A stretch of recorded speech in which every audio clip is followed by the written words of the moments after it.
ടി.ആർ.ആൻഡ്.ഡി എസ്റ്റേറ്റിലെ ചെന്നാപ്പാറ കുപ്പക്കയം മേഖലയിലെ കാട്ടാന ശല്യത്തിന് പരിഹാരം കാണുവാൻ അധികാരികൾ തയ്യാറാകണമെന്ന് ഹൈറേഞ്ച് എസ്റ്റേറ്റ് ലേബർ യൂണിയൻ എ.ഐ.ടി.യു.സി ഭാരവാഹികൾ ആവശ്യപ്പെട്ടു. തൊഴിലാളികൾ ടാപ്പിംഗ് നടത്തുന്ന തോട്ടത്തിലേക്ക് 20ഓളം ആനകളാണ് കഴിഞ്ഞ ദിവസം കൂട്ടമായി എത്തിയത്. ആനകളെത്തി എസ്റ്റേറ്റിലെ മരങ്ങൾ കൂട്ടമായി നശിപ്പിച്ചതോടെ തൊഴിലാളികളുടെ തൊഴിൽ ദിനവും നഷ്ടമായി.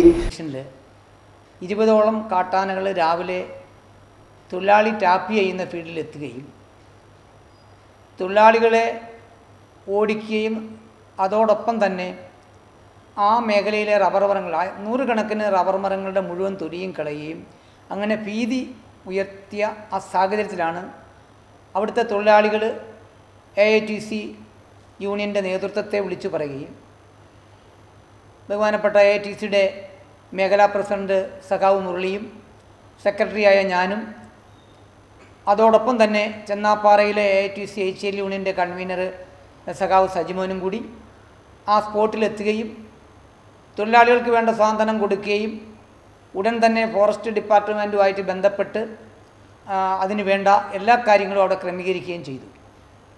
അപ്പോൾ ഈ വാർത്താ സമ്മേളനത്തിൻ്റെ പ്രധാന കാരണം ഇത് കഴിഞ്ഞ വർഷം നമ്മളവിടെ 40 ആനകൾ വരികയും കാട്ടുപന്നി വരികയും ഒക്കെ ചെയ്തപ്പോൾ മുണ്ടക്കത്തെ മാധ്യമ പ്രവർത്തകരുടെയും അതുപോലെ തന്നെ എ.ഐ.ടി.യു.സി പ്രസ്ഥാനവും ആ വിഷയങ്ങളെല്ലാം ഏറ്റെടുക്കുകയും ബന്ധപ്പെട്ട ഡിപ്പാർട്ട്മെൻറ്റിൻ്റെ സഹകരണത്തോടു കൂടി തന്നെ ആ കാട്ടാനകളെ നമ്മൾ വീണ്ടും കാട്ടിൽ കയറ്റി വിടുകയും ആ കാട്ടുപന്നിയെ ഇറക്കിയ കാര്യങ്ങൾക്ക് ശാശ്വതമായ ഒരു പരിഹാരം ഉണ്ടാക്കുകയും ചെയ്തു. അതുകൊണ്ടാണ് അടിയന്തര സ്വഭാവത്തിൽ ഞങ്ങൾ അവിടെ ബന്ധപ്പെട്ട് എങ്കിലും ഇപ്പോഴും ആന ആ മേഖലയിൽ നിലയുറപ്പിച്ചിരിക്കുകയാണ്.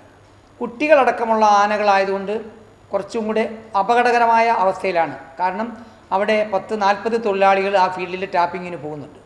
ഇപ്പോൾ അവർക്ക് ടാപ്പിങ്ങിന് പോകാൻ പറ്റാത്ത ഒരവസ്ഥയിലാണ്. അവരുടെ തൊഴിൽ എടുക്കാൻ പറ്റുന്നില്ല.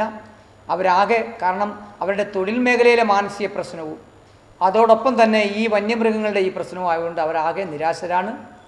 ഇത് ശക്തമായ ഒരു ഇടപെടൽ മാനേജ്മെൻറ്റ് ഇന്നുവരെയും ആ മേഖലയിൽ എത്തിയിട്ടില്ല. ഇന്നിപ്പോൾ 2 ദിവസമായി ആ മേഖലയിൽ ഇവരുടെ പ്രതിനിധികളോ ഇവരുടെ ബന്ധപ്പെട്ട ആരും എത്തിയിട്ടില്ല. അതുപോലെ തന്നെ ഫോറസ്റ്റ് ഡിപ്പാർട്ട്മെൻറ്റിൽ നിന്ന് 2 ഫോറസ്റ്റുകാരെ വിട്ടു. പക്ഷേ അവർ ആ പ്രദേശങ്ങളിലെങ്ങും എത്തിയിട്ടില്ലെന്നാണ് ബന്ധപ്പെട്ട ആ തൊഴിലാളികൾ പറഞ്ഞത്. അതുകൊണ്ട് കഴിഞ്ഞ പ്രാവശ്യത്തെ പുലർച്ചെ എസ്റ്റേറ്റിൽ ജോലിക്കെത്തുന്ന തൊഴിലാളികൾ മൃഗങ്ങളെ പേടിച്ച് ജോലി ചെയ്യുവാൻ കഴിയാത്ത സാഹചര്യമാണ് നിലവിലുള്ളത്.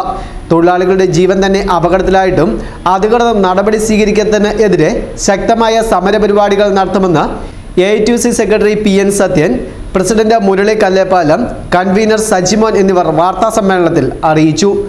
News bureau, Mundakayam.